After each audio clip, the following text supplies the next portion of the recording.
তো আমরা এই যে ফর্মটা, এটাতে আমি মূলত কিছুই লিখতে পারতেছি না। আমি যদি চাই যে এখানে কিছু একটা লিখবো, তাহলে লিখতে পারতেছি না। মূলত আমরা এরকমটা চাচ্ছিলাম না, আমরা চাচ্ছি যে সে ফর্মটা ফিল আপ করতে পারবে, কিন্তু কোনো কারণে সে ট্রাভেল ডেটস অথবা ডেট এগুলো সে চেঞ্জ করতে পারবে না। তো এটা আমরা কীভাবে করতে পারি? আমরা স্টপ প্রোটেকশন দিয়ে দিচ্ছি। এখান থেকে যে পাসওয়ার্ডটা ছিল 1234, আমি এটাতে ক্লিক করে ওকে করে দিচ্ছি।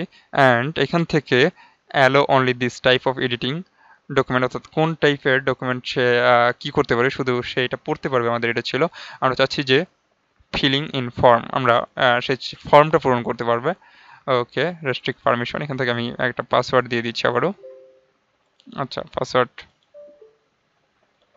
ইয়েস, পাসওয়ার্ড আবার দিচ্ছি 1234, 1234।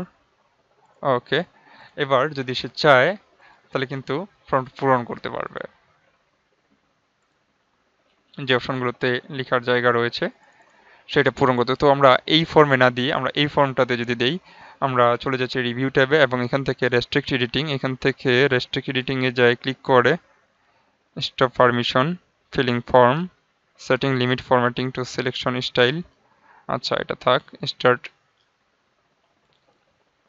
ইয়েস, 1234, 1234, ওকেতে যে ক্লিক করছি। এবার যদি আমরা দেখি যে সে এই ফর্মটা কিন্তু ফিল আপ করতে পারবে, বাট সে কোনোভাবেই এই যে ব্রিং এ গেস্ট এগুলোকে সিলেক্ট করতে পারবে না এবং এগুলো কোনোভাবে চেঞ্জও করতে পারবে না। তো এমনটাই চেয়েছিলাম আমি। Thank you.